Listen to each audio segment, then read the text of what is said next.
Hey everybody, Dave here with my part two of the GM overview of Spore War. Before we dive into the adventure path, a couple of just quick little notes. First, just a reminder that this is not a deep dive that's going to go into all the nuts and bolts and all of the encounters and every possible thing that could go wrong during a campaign. This isn't designed to 100% prepare you to lead the adventure path with your table. Is more designed to educate you as to what the broad strokes are of the campaign, what the major events of the campaign are, and some things that might need to be flagged on a higher level. Is not that real granular deep dive. Also, obviously, this is going to be dealing with spoilers. So make sure you have watched my part one video first, because that kind of goes over the campaign in a more spoiler light, but still spoiler present overview of most of the campaign. And in this one, I'm going to be diving deeper into some of the elements that I omitted from that video and talking about those spoiler issues. Although I will just say up front that this is another adventure path that doesn't have major plot twists and betrayals and things that I would normally consider major spoilers. This is pretty much light on those kind of topics. But again, make sure you've watched part one. There's going to be lots of spoilers here if you're a player. Click the like button and then leave. Also, a reminder that I've not played this. I've not GM'd this campaign. I've not played it. I wish I had the time and that my players had the time to be able to do all of these. But I haven't. So my perspective is merely as someone who's gone through the books, not someone who's actually had it on the table. And as usual, I need to make sure that I let you all know that Paizo did provide me copies of these books for promotional purposes. So let's go through the story of Spore War, and I'm not going to go through it from A to Z. I'm just going to fill in some of those little spots that I omitted from the first video.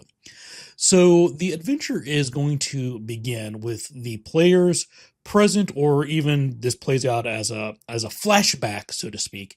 But the players are going to be present for an attack upon the coast of Kyonin by Tar-Baphon. He has started creating what they call the plague barges, which are just boats that he crams full of infected undead people and then sends them out to the shores of the nations surrounding Lake Encarthan to infect and kill as many people in those nations as he can. And the players are present when some of these plague barges are coming towards Kyonin shores. And so there's kind of two elements to this. You have the local elves are preparing siege engines to try to bombard and sink those barges before they can arrive to the shore, and the players can get involved in assisting that effort. But there's also accompanying these plague barges is a grave knight riding atop a horned dragon that is also a ghoul. It's a ghoulified horned dragon. And so that's the major conflict that gets the attention of the inhabitants of Kyonin, and especially of the queen, to make her say, these are noble heroes, they've done a good deed for Kyonin, and I love them so much that I am going to entrust them to be my representatives at this very important summit for the Encarthan Alliance. That's most of the first chapter of the first book. So that's what happens is they protect Kyonin from these plague barges and the Grave Knight on the ghoulified dragon, and they get sent to represent Kyonin at the summit. I mentioned in the first video that because this is Pathfinder, nothing ever goes perfectly, and the summit is interrupted by violence. I just kind of leave it at that. So that's one of those blanks that I'm going to want to fill in here. What happens is, on the final day, just before the players can sign the pact on behalf of Kyonin, the doors swing open, and a dozen plus cultists of Razmiri with Razmiri masks on, yelling, death to everyone, in the name of our god, flood into the chamber and try to kill everybody. So of course, the players have to be involved in defending everybody and fighting this off, but also this raises doubt about the Razmiri's representative, who's present to sign this pact as part of the nation of Razmarin. Was he part of this this assault? Is he a spy and so forth? So that leads into the investigation, and the investigation is probably more lengthy than what I alluded to in the first video. The players can check autopsies of bodies. They can inspect the clothing and the gear of the cultists. They can interrogate survivors, interrogate the delegation from Razmarin. And that's what all leads to the city of Zur, which is a city in Razmarin. And it is in the sewers underneath there that they first encounter this Spore Blight. That's the transition point from this adventure being about Tar-Baphon and moving towards being about Tree Razor. So that's also a point that I should probably talk a little bit about. The whole first chapter of this book and the kind of prelude into it is all about Tar-Baphon. We're worried about Tar-Baphon. He's at the center of Lake Encarthan. He's been sending these plague barges. We have to defend ourselves. We have to unite against him.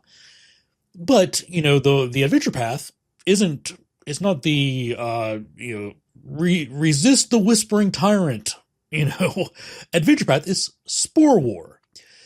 So, there is a little bit. I as usual, I've gone online and looked at Reddit, the official forums, some of the usual suspects, and seen kind of like what the vibe is out there. And there are people who have the feeling that it's a little bit of I wouldn't say it's not a full bait and switch, but you get in this mode of like, we fear Tar-Baphon, we have to do everything to defend ourselves against Tar-Baphon, and once you go in the sewers and you find it's just full of fungus, there's no more mention of Tar-Baphon. In fact, the battle against the Grave Knight and the Dragon and the Plague Barges, that's the first lesson only encounter with the forces of Tar-Baphon in this entire AP. And so just be aware of that. You certainly don't want to market this to your players as being the Tar-Baphon adventure path. It's definitely not. And to Paizo's credit, they don't market this as the Tar-Baphon adventure path. In fact, I wasn't even aware that Tar-Baphon had any mention in it until I started reading it, because all the marketing that I had read was about, Fungal, Blight, and Tree Razor and that sort of thing. But I definitely have players who might go through this campaign and be like, remember Tar-Baphon, well into book 3, he's going to attack someday, so we need to make sure we're prepared on 2 fronts and all that. And you don't need to worry about that, at least as the way the story is written. Tar-Baphon is just a backdrop at the beginning and then has no other role to play.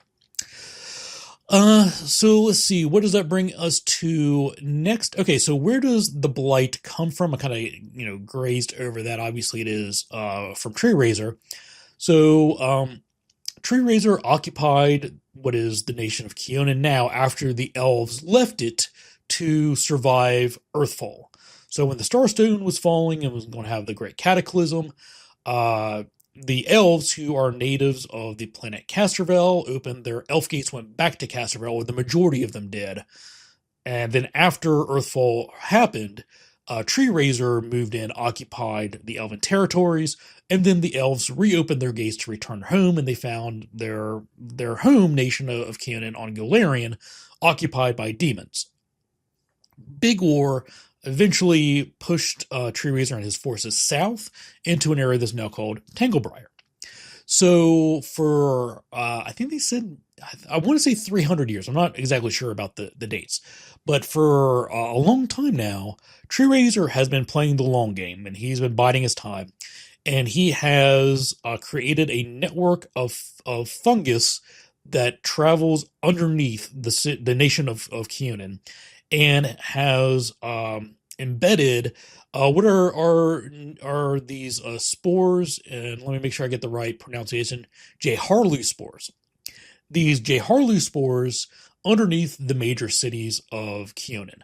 And when a Jeharlu spore blossoms, it forms a massive eruption of fungus on the surface or area above it to destroy the cities that it's planted underneath of. And so that's what Tree Razor's been up to these last couple hundreds of years. He's been staying in Tanglebriar and cultivating this network of fungus underneath the major cities of Kyonin. And that's what happens in the third chapter of Book 1. One of these Jeharlu spores blossoms and erupts underneath the Temple of Calistria in the city of Greengold. And fighting back, monsters and the Blight and rescuing civilians is the major event of the end of Book 1. Now, I guess kind of the good news is that Jeharlu spore was set off, so to speak, prematurely. Tree Razor's plan, I think, was like to wait another 20 or 30 years and be able to set everything off at once. But his timetable has been moved up with the Encarthan Alliance uniting everybody against Tar-Baphon, but Tree Razor sees that as a threat against his plans as well. So this helps give some narrative explanation as to why the entire nation just isn't instantly destroyed. It's he had to move up the timetable, and this one went off decades before the original plan. So in Book 2, I think the first thing I wanted to share that was omitted was in the second chapter. The players are dispatched into Tanglebriar to perform a series of missions. A fun little thing that I didn't include in the first video is that they are accompanied by a group of elven scouts known as the Silver Branch Sentinels, and they are led by a familiar face, Shalilu Andosana. Which is a familiar face for some people, especially if they played in first edition. She was a prominent figure in especially the Jade Regent adventure path, but also in Rise of the Rune Lords. So if you have any players who have participated in those adventures, then it might be fun for them to know that that the famous elven ranger Shalilu Andosana, who is now promoted to being a 13th level character for anyone who's interested, is going to be the guide for them and can interact with them in that second chapter. And it's also worth mentioning that before the players set out for their journey into Tree Razor's territory in Tanglebriar, the Elven Queen decides to bestow upon each of them a gift in thanking them for their heroics in Book 1. And so she prepares a group of six highly magical items that were possessions of previous elven champions, previous elven heroes. And she passes these on to the players. She allows each PC to pick one item out of the group. And so that is a boon that just hold on to. We'll talk about more in a second. But it's important to know that they are all gifted these special magic items at the beginning of Chapter 2 of Book 2.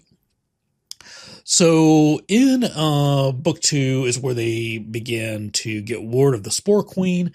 And in my first video, I mentioned that the Spore Queen was working on some kind of a, quote, super weapon to turn the tide of the war and hand victory to Tree Razor. And so the players want to go to Deathstalk Tower and prevent this from happening. So what her research is she is developing a way to take Tree Razor's fortress, which is called the Witch Bowl, and that's BOLE, not like a cereal bowl, but his fortress, the Witch Bowl. She is creating a magical means for it to be able to teleport at will to any point in Golarion of their choosing. And so if that happens, then Tree Razor can obviously just load it full of his forces and then teleport it to the heart of Kyonin or wherever he wants unleash all of his forces, conquer it, and then just keep teleporting all around the world to spread his blight and his corruption as much as he wants. But the players intervene and prevent her research from being completed. However, they are not able to completely stop her work. Instead, what happens is instead of being able to teleport anywhere on Golarion at will, Tree Razor's Fortress, the Witch Ball, is going to be limited to only being able to teleport one time, and it's going to take some time to kind of like charge it up to do that jump, so to speak. They gotta spool the faster than light drive or whatever, and that's going to be a plot point in book 3. So speaking of book 3, let's take a look here at some of the things worth mentioning. I did mention that the players are going to infiltrate an extra-dimensional prison within the void to try to rescue somebody or something. The person they're trying to rescue is actually the soul of an ancient and very powerful elven wizard, and I'm not entirely certain about the proper pronunciation of this elven wizard's name, but I'm going to go with Elthian. So Elthian was one of the few elves who decided not to leave Golarion and travel to Casterville at Earthfall. Instead, the way he survived Earthfall is he created a little pocket dimension for his tower and himself to enter into when Earthfall happened with the plan to leave it once that crisis was over. But by the time he was prepared to return to Golarion, it had already been occupied by Tree Razor and the demons, and so the book goes into greater detail of this, but the thing you need to know is he was a very powerful elven wizard who has been off Golarion ever since Earthfall. And he developed what he hoped would be a means of destroying Tree Razor hundreds of years ago, back at the original war between the elves and Tree Razors when they returned and pushed him back against, across the southern border into Tanglebriar. But Tree Razor was able to basically turn his ritual, his spell against him, and the result was Elthian and his tower in that pocket dimension were all destroyed, and his soul was captured by Tree Razor and eventually placed into this prison within the void. And the players are going to infiltrate this prison to try to rescue his soul to see if his spirit can bestow any knowledge, any information, any assistance and aid to them in destroying Tree Razor once and for all. And so once Elthian's soul is free and the players have returned to Golarion, his spirit, the soul of Elthian, teaches the players a couple of spells and rituals that are going to be helpful for them in the battles to come. And this is also an interesting point where the Elven Pantheon, the Elven gods of the Elven Pantheon, and Desna, so it's like the Elven Pantheon and friend, Desna, bestow additional power upon the players and infuse their the heroic weapons that they received as gifts from Queen Talandiel in Book 2, basically empowers them to become full, proper artifacts, heroic artifacts, and I believe even sort of shares a bonding of souls between the player and whatever elf previously used that magical item in life. So this is where it leans into the heroic artifacts that I mentioned in the first video, and there is a whole section in the appendix to talk a little bit more about heroic artifacts and how these work. But that's a major boon and prize for the players at that point in the campaign. Now, in the second chapter of Book 3, I mentioned that the players will need to infiltrate a siege fortress in my first video on Spore War. That siege fortress is obviously the Witch Bowl. So at this point, Tree Razor is able to use his one teleportation usage to send his fortress, the Witch Ball, to the city of Ayadara, which is the capital of Kyonin, and plants it right there at the capital and starts a siege on the Elven capital. And the players will need to infiltrate the Witch Ball fortress. And this is what brings us to the final real confrontation of the Spore War Adventure Path. So when they get to the climactic battle within the Witch Ball, they encounter a spore spawn of Tree Razor, not the full Tree Razor. Tree Razor proper at this point is meshed within a giant cocoon within the inner sanctum of the Witch Ball. Players get there is a spore spawn of Tree Razor that they must battle and defeat as kind of like the boss of that chapter. And at that point, Tree Razor's axe splits the cocoon from within, and he starts pulling himself out of it. Now, Tree Razor had a psychic connection to his spore spawn, and when the players defeat the spore spawn, it causes this weird psychic thing to happen where the players' minds kind of meshes with Tree Razor's mind, and the next thing the players know, they are in a mindscape that is made of Tree Razor's memories. And they need to navigate through 6 of Tree Razor's memories in order to escape. And so the memories that they go through are all significant moments from Tree Razor's past and kind of fill in some backstory that the players may not have picked up on before then. But let's see, it covers Tree Razor's exile from the Outer Rifts, when he is exiled from the Outer Rifts by his father and sent to Golarion. It covers his creating the Witch Ball, his fortress. It covers the return of the elves following Earthfall.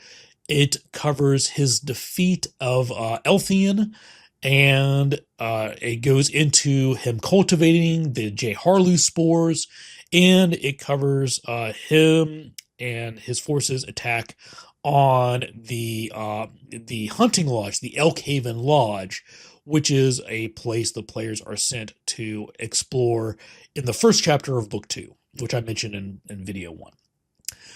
So with each of these memories, there's either a combat encounter for them to participate in, or they have to make certain saving throws, but they are going to interact with that memory in some fashion. And when they leave each of these memories, Tree Razor tries to alter the player's memories of certain events. And they either have to pass a will save or spend a triumph point to resist Tree Razor's attempts to alter their memories of past events. But once they progress through these six memories within the mindscape that they're sharing with Tree Razor, they find themselves back on Golarion, and no time has passed. For them, I don't know how, however many times, how much time it took for them to progress through the 6 memories, what they perceive. In reality, no time passed at all, and they find themselves again with the cocoon of Tree Razor opening and Tree Razor coming out of it. And this is what kicks off the final battle. So the players are going to battle Tree Razor in the foreground, so to speak, and in the background, you have an army of elves fighting an army of demons. And the Elven Queen herself joins the players, joins their party for this battle, and participates in the battle directly against Tree Razor.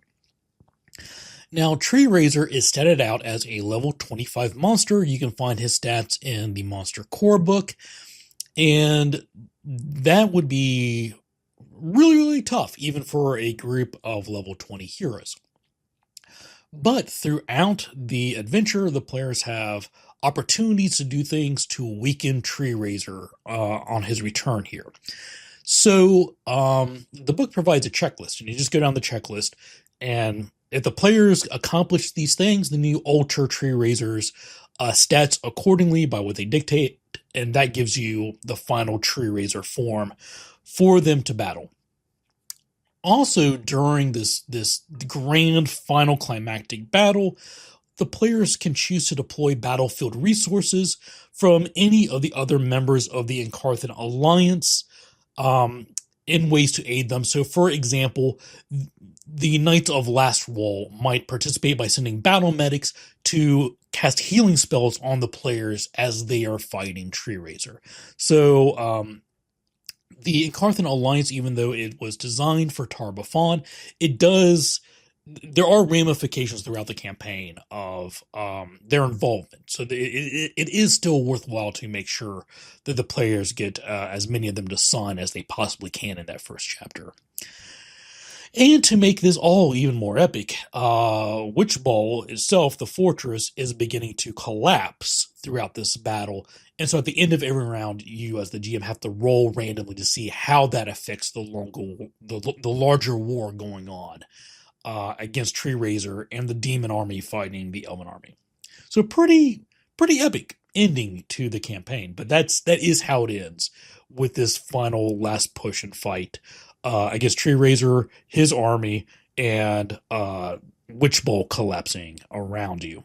Okay, so that is the end of the story overview. Now let's talk about a couple of things that pop out as areas of concern or thought, recommendations, things I saw online that people were having issues with, and so forth. First is the use of the word war. This is the Spore War Adventure Path, but the war doesn't really happen on screen. Maybe a little bit at the very end where the elves and the dwarves are clashing as a backdrop to the actual climactic battle against Tree Razor, but otherwise the actual war is played off screen through these war interludes. And so first thing, if you have players who are excited about Spore War, thinking that this is going to be about, sieges and mass combat rules and being a commander of an army and that sort of thing, you need to manage those expectations, because that is 100% not what this is. Also, the War Interludes, a little bit of a mixed reception. I saw some people really like them. Other people are a little bit wishy-washy. I would say I'm one of the wishy-washies with regards to them. My thing about the War Interludes is it just feels disconnected, because there are events that are largely happening where the players are not present and are not, they're not present, but they have some control over how they turn out. And it almost feels like they're putting the players into like a Deus Ex Machina role, where they have accumulated these triumph points, and then they can choose if they want to spend triumph points to influence how a war interlude plays out. And so, yeah, I mean, that's clearly not the characters having any kind of influence in the war interludes. This is the players working. I want to use the word divinely, even though they're not, like in the canon gods or anything like that. But there's no direct connection between how this triumph point was earned and the results of spending that triumph point in a war interlude. I would have preferred a system that would have been, if the players do X, then Y happens during a war interlude, and if they don't, then the result's different. I have trouble seeing the connection between the things that the players do to earn triumph points and how they are spent in most of the ways. So that's my little concern with War Interludes. Now, if I was to GM this AP, I probably would just run it the way it's intended. I don't think the players would have the issues with them the way that I do. and could still be a fun time for the players. But, for me, I would have liked to have seen a little bit more connection between how triumph points are earned and how they are used to impact events. Um, I did see online one person say that they are planning on having the players play a second party or a group of pre-generated characters so that they will actually play and interact with a number of these war interludes as actual soldiers in the armies. And I think that's awesome. That's neat. For me, A, that's a lot of extra work, and B, um, a 3-book adventure path takes me a couple years to GM. My group, we probably run a little slower than most groups. Um, and I'm personally not looking at ways to expand the time for the adventure paths. I want them to be fun and rewarding, and then we end it and we move on to the next shiny thing that has our attention. I'm not looking for ways to add things. But for those of you who do want to invest more in those war interludes, that's one suggestion that I saw that a group online is using. Um, Also, the first chapter of the first book is super heavy diplomacy to the point that there's even a sidebar in the first book that's like, when do we get to the fighting? Right? So, I've mentioned on this channel before, my players, they are my very favorite murder hobos. They are action oriented. There's nothing in this world they hate more than a dinner scene. If we have a scene where they are at dinner with NPCs and they have got to interact and make conversation, it kills the momentum. It destroys their interest. They want to explore exciting places, kill monsters, get treasure. That's what they're digging. If you have players like mine, then that first chapter of the first book with all the diplomacy and the summit of the Encarthan alliance, that may drag. That may not be your bag. In which case, tailor to your players, tailor to what your group wants. There's certainly nothing wrong with shortening, abbreviating that, speeding it up, and getting to the assassins breaking in. Because that is the event that catapults this into the conflict with Tree Razor. So just be aware. If you have players like mine, the lengthy 5-day long influence challenges with all the different nations of the Encarthan Alliance may be too much for them. And feel free to navigate that by fast forwarding it or however makes the most sense for you and your players. Also, thoughts about why does the Queen choose the players to represent Kyonin at the Encarthan Alliance? If the players have a connection to Kyonin, this might make sense. If some of them are elves, that can make sense. If they're not elves, but there is a leader amongst them who is an elf that has a relationship with Kyonin, that can make sense. If the party is a bunch of goblins, does it make sense for, even with the heroics that they perform, and sinking the plague barges and defeating the Grave Knight on the Ghoul Dragon, does it make sense for the Queen to say, I'm naming you as my representative at this incredibly important summit? It might not. So, we talked a little bit about this with Sky King's Tomb, how it really shines if you have dwarven characters who can really engage in that culture. Much more so, in my opinion, for Triumph of the Tusk, where you really want to have players who are orcs and connected to orc culture for that adventure path to really shine. Here, I don't think it's as great of a need as I felt like it was in Triumph of the Tusk, but it is present. So just think about that. Make sure that when you're working with your players to create their characters, that you have some kind of a hook. You want to make sure that this is going to fit and make sense. Now, if you do have a party of non-elves, if they're predominantly humans, half-elves, I think it makes a ton of sense for the Queen to say, for too long, the nation of Kyonin has been viewed as isolationist, to the elves being reclusive and staying within our borders and being secretive and not part of the larger world around us.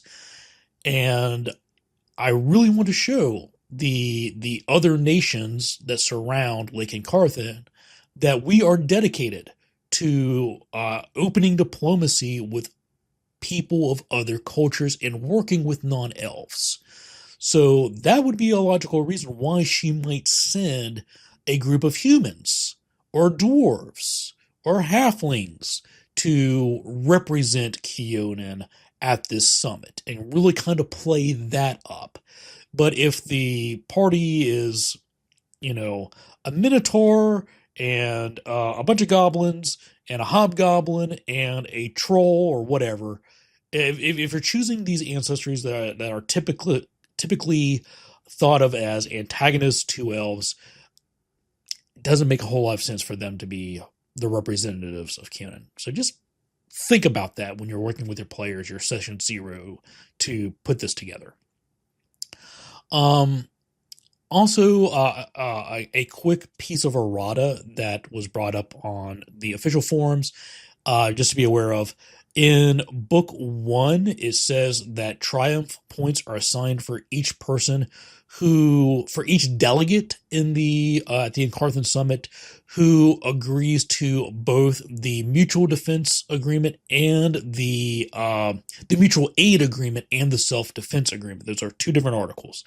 But at the beginning of book 2, it says all you have to do to get a triumph point is to get the delegates to agree to the self-defense agreement without any need for them to also sign the mutual aid agreement. James Jacobs confirmed on the official forums that book 1 is correct. In order to get the triumph points, each nation must agree to both of those, the mutual aid and the self-defense agreements of the pact.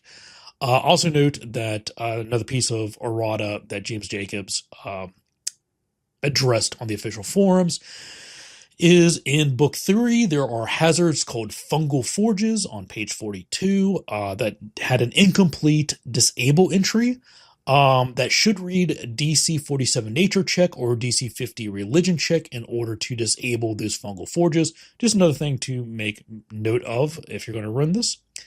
And I also just want to mention that this campaign does use the the victory points, subsystems, and those variations from the GM core book. This is a hot topic. There are people who feel very, very passionately that those subsystems are too mechanical and are too cumbersome. They take too long. They don't like to use them. There's other people who just feel fine with them, whatever. So I'm not going to spend a lot of time talking about this, other than just to say, yes, influence points are used in the summit of the Encarthan Alliance. Infiltration points are used in 2 different chapters of book 3. And there are sprinkling of triumph points, and I think there might be a torment points used at one point. So just be aware, if you are one of those people who just has a strong negative reaction to these subsystems, that you may need to do a little bit of extra work, especially with the infiltrations in book 3, to make those scenes and those that make the narrative work without using those subsystems and the different points. As far as questions go, I think the only question that I had in the comments in my first video that I haven't addressed yet has to do with, this is an AP that starts at level 11, goes to level 20. Well, what should we think about for level 1 to level 11? So a couple different thoughts here. First is, it seems to me, I wouldn't say I really want to run Spore War, so let me see what I should run before that.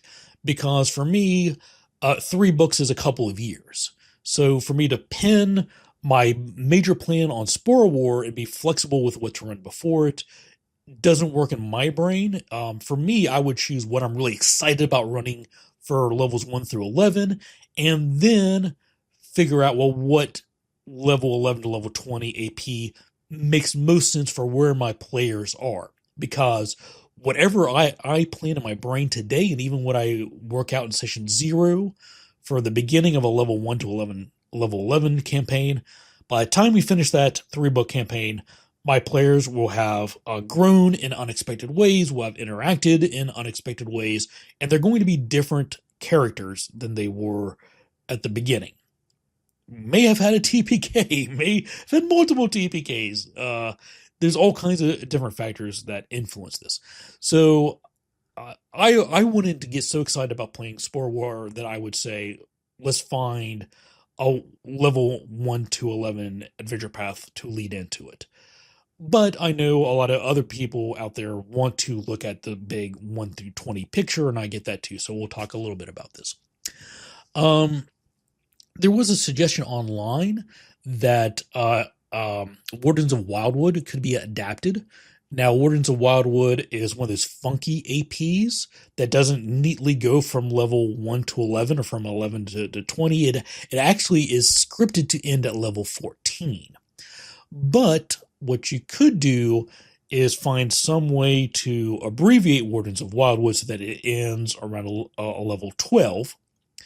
And you would probably want to find some way of incorporating Tree Razor into the background of that, make him have some sort of a connection to the conflict within nature that happens with Wardens of Wildwood, and then probably create a bridge so that that leads directly into Tree Razor's attack on Kyonin, and basically skip over the first chapter of book 1 of Spore War, so that the level 12 neatly aligns with where level 12 would be in Spore War. That will take some work. I think that might be fun if your players are super invested into nature themed campaigns and characters. I am not a huge fan of Wardens of Wildwood. There is, without getting spoiler, there is a very significant plot point that the AP has written just kind of ignores and drops, but I suspect players will want resolution, so there is more work that's on the GM side to accommodate that. Watch my 2 videos on Wardens of Wildwood if you want more information. I won't get too spoilery. Other than to say, I'm not a huge fan of that AP. But if your players are super invested in wanting to play druids and they want to be primal spellcasters and you want to make a larger campaign to accommodate that, then that could be a good way to go. Another suggestion I saw online is to take elements from season 2 of Pathfinder Society and adapt its meta plot to be a lead in to this campaign. I have no experience with Pathfinder Society. I do not play in Pathfinder Society games. I have not read those adventures. I do not know what the meta plot of Season 2 is, so I'm sharing that as something that was suggested online that some people seem to like, but I myself have no experience with that, so I can't really say if it's a great idea or not. If you have experience with Pathfinder Society and Season 2 and you know what this is about, let us know in the comments. Share your wealth of knowledge with the rest of the group here. Also, something that people liked, or at least one person suggested, and seemed to be seemed to be well received back when book 1 was the only book of Spore War that had been released. I'll set that stage. Was to play the first 3 books of Strength of Thousands, and then have the players at the end of book 3 be a delegation sent from the Mwangi Expanse to Kyonin, and have that be the connection between the first 3 books of Strength of Thousands into Spore War. Like with Pathfinder Society, this is an area that I don't have a lot of knowledge with. I have not read the Strength of Thousands campaign, so I'm not sure if this is a great recommendation or not. But that's something that had a little bit of traction online.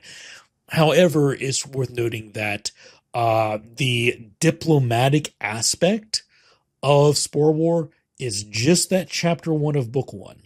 So if you spend 3 books of Strength of Thousands preparing your players to be diplomats and then send them to Spore War, it may be unfulfilling because the diplomacy is over so quick. But that is one connection that was suggested online. And honestly, I think any of the 1 to 11 APs could work, some narratively better than others, as long as there is a connection to Kyonin and elves. You could have elven heroes coming out the abomination vaults. Great. They go back to Kyonin, and now they're representatives of the queen. Whatever 1 to 11 AP you like, there's probably some way to fix it as long as they have a connection to Kyonin. That's probably what is most important. So anyway, that was a look at the Spore War Adventure Path. Overall, I think it's fine. It's not one that really speaks to me narratively. I'm not personally very interested or invested in Tree Razor as an enemy. But I do have players who almost exclusively play elves, and so to have that elvish history and culture connection might be valuable. But this is not an AP that I by any means think is inherently flawed or objectively bad or should be avoided. It's just not one that really spoke to me and got me excited about running in the same way of like Season of Ghosts really grabbed hold of my interest as a GM or some of the others. But I by no means think that is a terrible AP as well. If you have an interest in Tree Razor and a nature-focused, resisting and battling corruption sort of themes, you and your players, this might be a great fit for you and your table. If you have any questions about the AP, as usual, please leave those below in the comments. And as always, I want to take a quick moment to say thank you to everyone who supports me, whether that's by leaving comments, your suggestions, clicking the like button, subscribing to the channel, subscribing to the Adventure Path, buying a super thanks. I really appreciate all those things you folks do to support me. And with that, thanks for watching, take care, and happy gaming.